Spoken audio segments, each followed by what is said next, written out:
ITV News obtained new figures from parliamentary written answers. They show that DWP received more than 40,000 requests for funeral payments in the last year and paid out around 25,000, meaning more than a third got nothing. Our research shows those who were paid got an average of around £1,400, yet a simple funeral costs over £3,000, leaving a typical shortfall of nearly £1,900.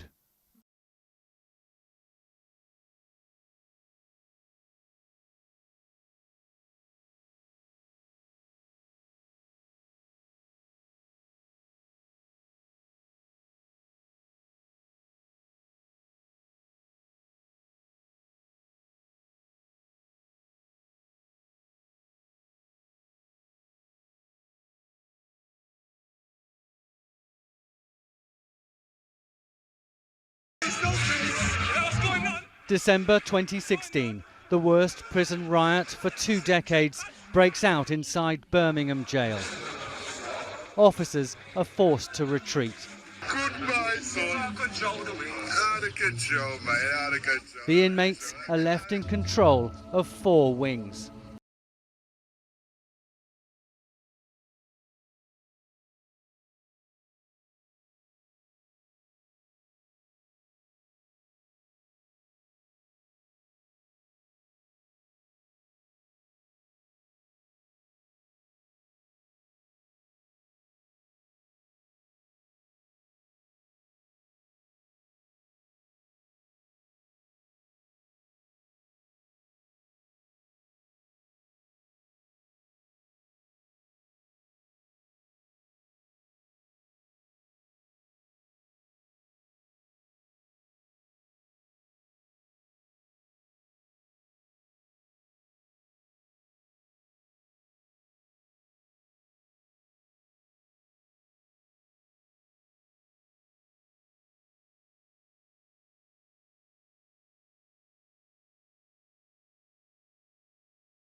They're some of the country's best known fashion brands. Among the almost 2,000 companies, large and small, left out of pocket when House of Fraser collapsed into administration a week ago, some by millions of pounds. The supplier with the biggest black hole, XPO Logistics, owed over £30 million. They run the 2 online warehouses, and with no orders being processed, House of Fraser's pulled the plug on its website.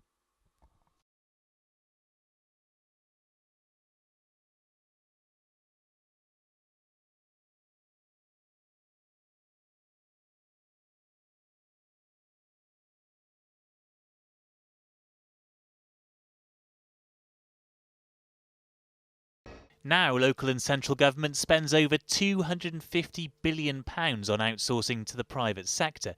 200,000 companies and charities are employed. But MPs discovered this summer that contracts totalling £120 million have had to be renegotiated due to problems just since 2016.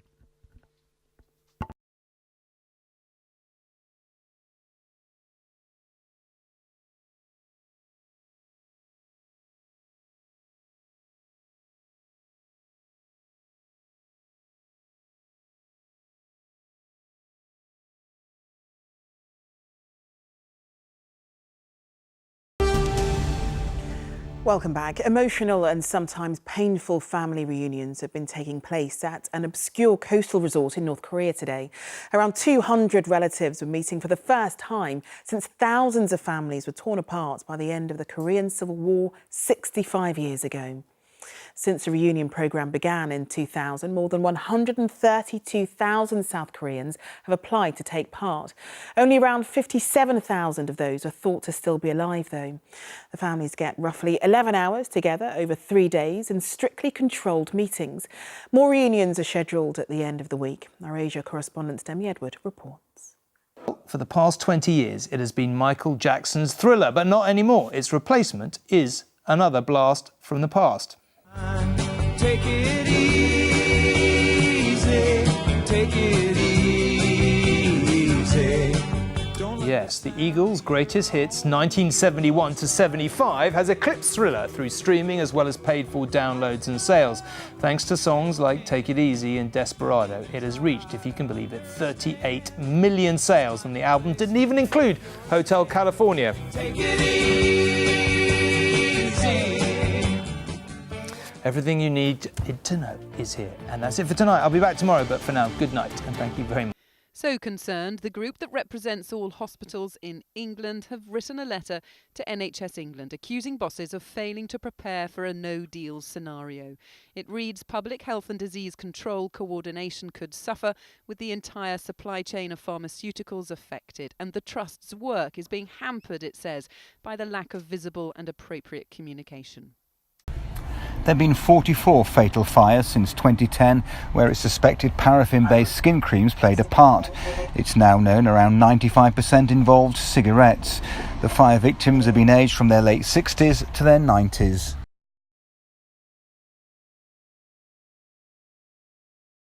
Now the 4 misconduct charges against Sir Norman Bettison have been dropped. He will not be prosecuted, but 5 other men will still stand trial over the disaster.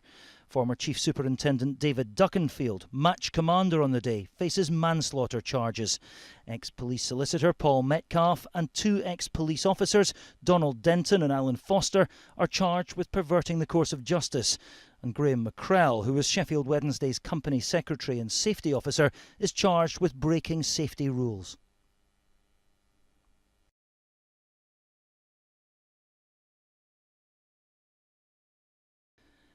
Since the original decision to charge Norman Bettison in June 2017, they said, there have been a number of significant developments.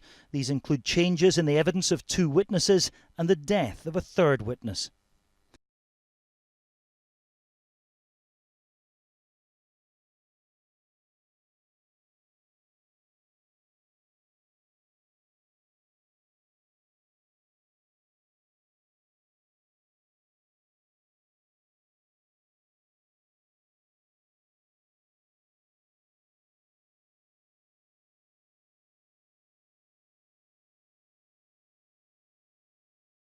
This is Heinrich Himmler at the SS camp in Poland, where Pali trained in 1943.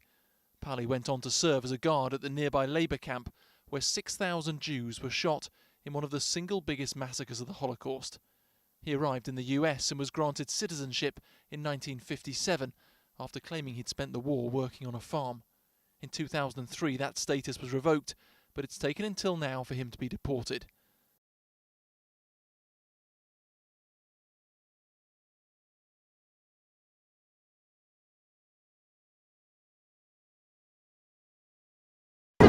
Did you know about the $130,000 payment to Stormy Daniels? Then why did Michael Cohen make it if there was no truth or allegation? Well, you have to ask Michael Cohen. Michael's my attorney, and you'll have to ask Michael. Do you know where he got the money?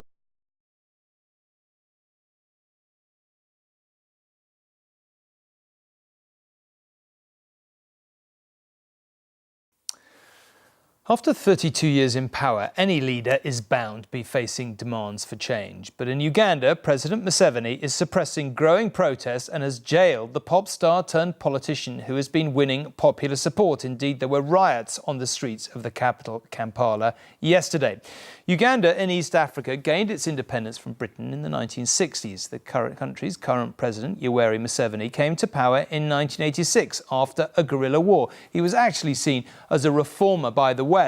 Well, last year, Parliament removed the presidential age limit of 75, which of course otherwise would have stopped him from running again. But that has helped stir up protests, with an unlikely figure, singer Bobby Wine, emerging as the most prominent challenger. I don't see the waves. I'm like on a bucking bronco. I just wait for it to hit me and I have to adjust accordingly. And so I'm battered and bruised all over. They are very, very scary. We've got a small matter of a hurricane called Lena out playing, and she's decided she wants to go to Hawaii as well. He gives me good descriptions of the surroundings, the environment, like what wildlife's out there. We've seen a whale, a couple of dolphins. We saw a tortoise the other day, and some beautiful dorada fish. He gives me good descriptions of what's around me, so that helps, takes the time to go by. But yeah, mentally, it does pull on all your cords. You know, you're just staring at a big white sky normally and a blue sea. And your mate, and I'm getting bored with him now. Everything's good about it. Because every day we get closer to Hawaii, and when we get there, I can turn around and say, I've cracked it. And I know there's critics out there that didn't believe I could do it, or us in general. So, yeah, it's a major event for us, and I'm loving it all. The team set off from Monterey in California on the 2nd of June. In total, they'll cover around 3,000 miles as they cross the Pacific. They're just 130 miles from their final destination of Honolulu in Hawaii, where they're waiting for Hurricane Lane to pass over. Because every day we get closer to Hawaii, and when we get there, I can turn around and say, I've cracked it. And I know there's critics out there that didn't believe I could do it. Lucy's law would mean anyone wanting to buy a pet less than 6 months old will have to go directly to the breeder or a rehoming centre. Prospective owners would also have to see the litter with their mother. The changes are expected to come into force early next year. Holly is ready for secondary school. Her blazer was £28.73, shirt from specified supplier £19.38 and black leather shoes, required by school policy, £40. Overall cost so far £230 and still more to come. We have an exclusive survey of 1,000 parents.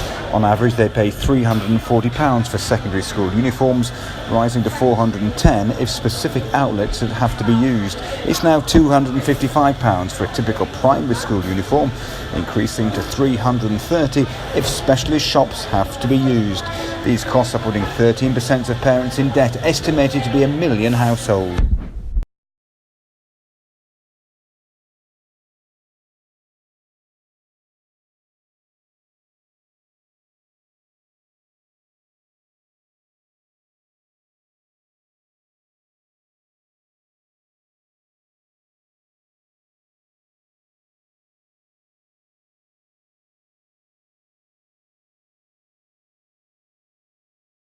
From an altitude of 320 kilometres, an instrument on board called Aladdin will shine laser beams through the Earth's atmosphere.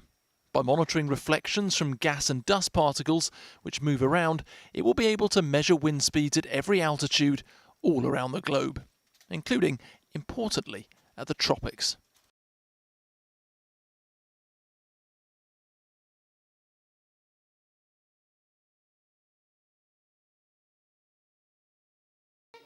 It's really hard to believe it's 7.5 years, but it never gets any easier to watch. Moving on now and back here. Tomorrow is no-deal Brexit Day. The government is finally, after an awful lot of prompting, going to start giving us a vision of what a no-deal Brexit might actually mean for British industry. They are going to publish the first of more than 80 papers. There's some summer reading if you're making a late trip to the beach. Libby is here to talk about it. Good luck. So, let's start at the beginning. What's going to happen tomorrow?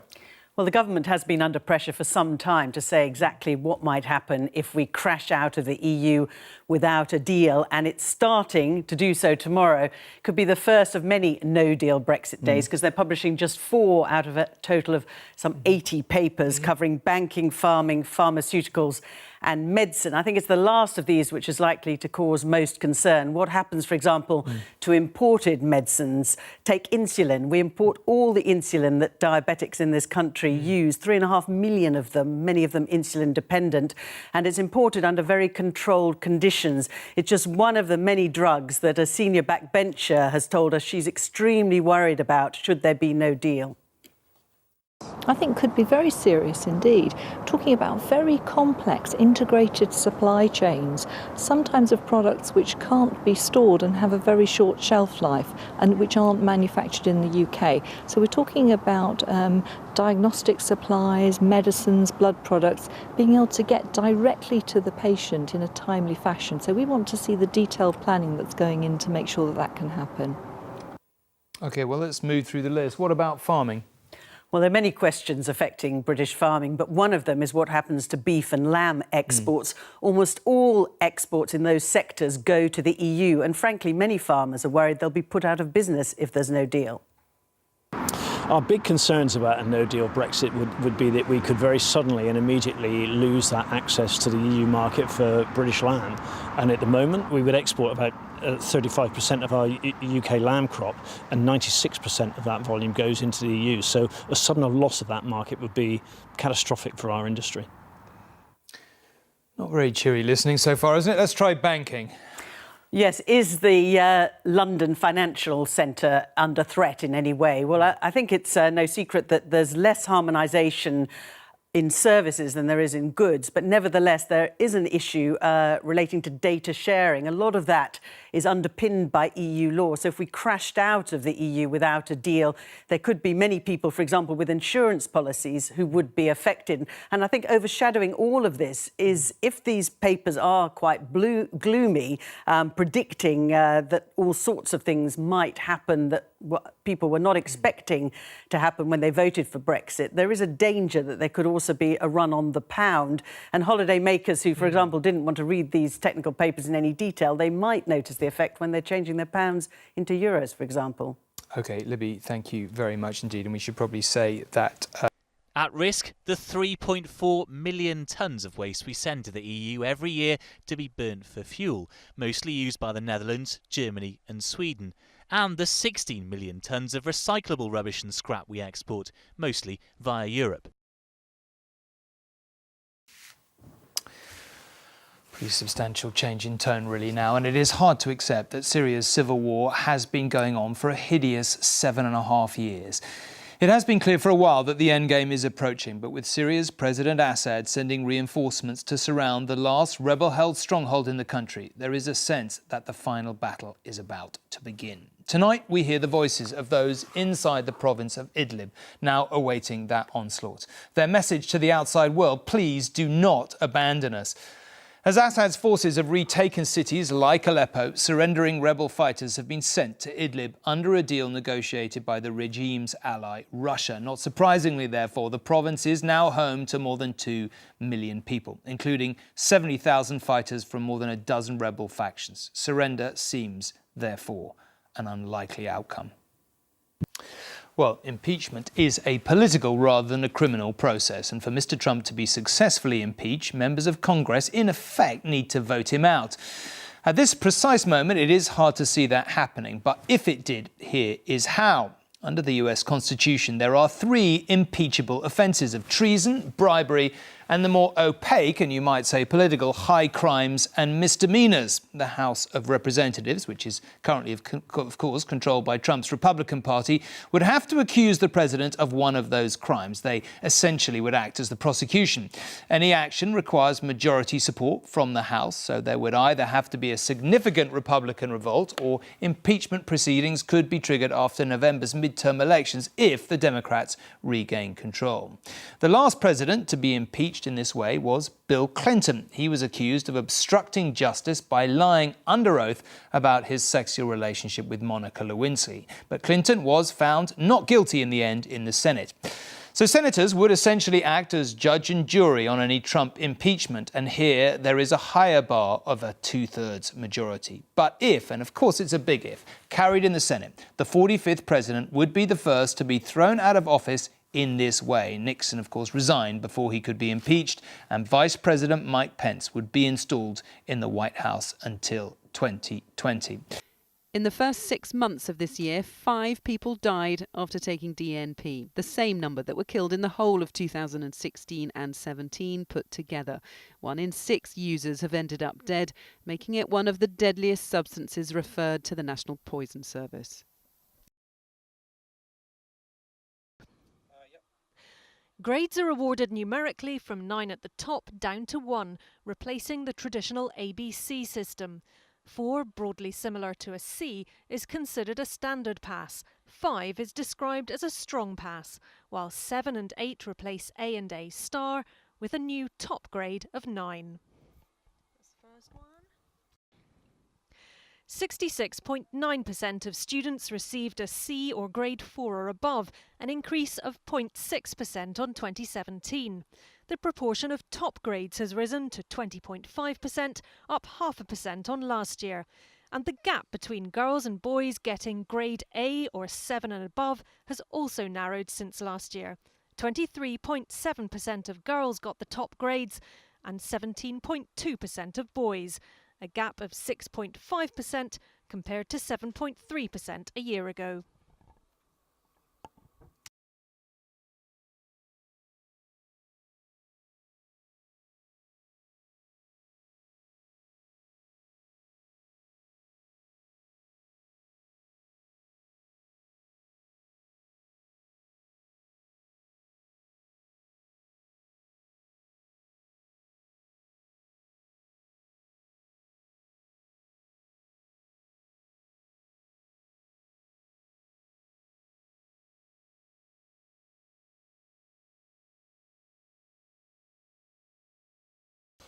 The possible credit card charges and difficulties accessing pensions from abroad that Libby just mentioned there aren't the only problems of a no-deal Brexit as outlined today.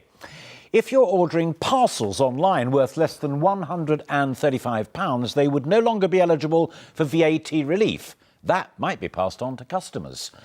Organic farmers could face delays of up to 9 months before they get approved to export to the EU once again. New picture warnings will be needed for cigarette packets. The EU owns the copyright to the current ones. And in an example of just how far EU regulations touch so many aspects of life, last year we imported 3,000 sperm samples from Denmark. New agreements will have to be put in place, meaning possible delays for couples trying to conceive here in the UK. Well, I'm delighted to say that Libby joins me live in the studio. Your package, that bit of an explainer. Huge list of challenges from Dominic Raab, but also from the Chancellor. In the next few hours, the islands of Hawaii will be deluged by up to 30 inches of rain in the worst hurricane damage there for more than a quarter of a century. Hurricane Lane is tonight bearing down on the main islands that form the Hawaiian archipelago, home to 1 million people. The Category 4 hurricane could produce winds of up to 156 miles an hour, the most powerful storm there since 1992. It'll be strongest when it gets closest to land tonight, reaching the capital Honolulu tomorrow night, but losing power along the way. It's said great art helps define us, make us human, the product of our creative brain, setting us apart from logical machines. Until now. A computer has studied classical portraits and learned to create artwork of its own. Its latest, titled Edmond de Bellamy, is going up for auction with a guide price of $10,000. When the first result appeared, we were like all crazy on the computer. We were like, oh, look at this one, and it was really a great moment. And that's also the moment that we understood that there was something like really great about this technology and that people should definitely know about it. So how's it done? Well, here's how a similar one was made. Having scanned 15,000 artworks from across 7 centuries, a computer uses an algorithm to begin creating its own portrait. It repeatedly generates images until it finds one that can fool another program that the work was actually done by humans. It's then printed onto canvas with the algorithm's algebraic equation in the corner instead of an artist's signature. Is this art? It's art for computers, yeah. Not for humans? Not for humans, not fit for humans. Fine art expert Tim Hunter told me painting by artificial intelligence is a dumb idea. It would fool you into thinking a human might have done that. But I don't think that's the point, really. I mean, for me, one of the sort of essential qualities of art is that it explores creatively and imaginatively what it is to be human. And, you know, this sort of art form, which can be very repetitive and very reductive, just doesn't have that ability, I don't think. Picasso said computers are useless, they can only give answers. The question is, will bidders agree when Edmond goes under the hammer in New York? Martin Stew, News at 10.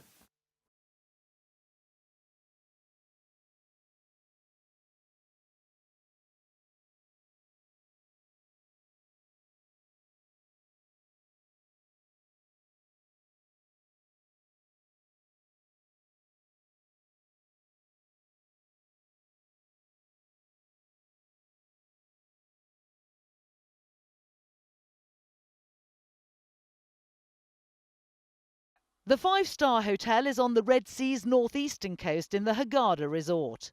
Thomas Cook says it has a 96% safety rating and a health and safety checks carried out every year.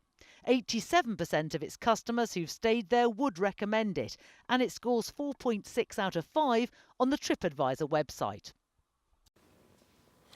When the Pope lands in Dublin tomorrow morning, he'll arrive in a country, at least spiritually speaking, barely recognisable from the one his predecessor, John Paul II, visited almost 4 decades ago. Since then, the Irish have voted to legalise divorce, same-sex marriages and abortion. What's more, abuse scandals involving priests and nuns have damaged the reputation of the church. Congregations have been shrinking. John Paul's Mass in Dublin's Phoenix Park drew more than 1 million worshippers. It is expected that Pope Francis will say Mass in the same place this Sunday to fewer than half that number. And he'll be welcomed by Ireland's first openly gay Prime Minister. That would have been unthinkable at the end of the 1970s.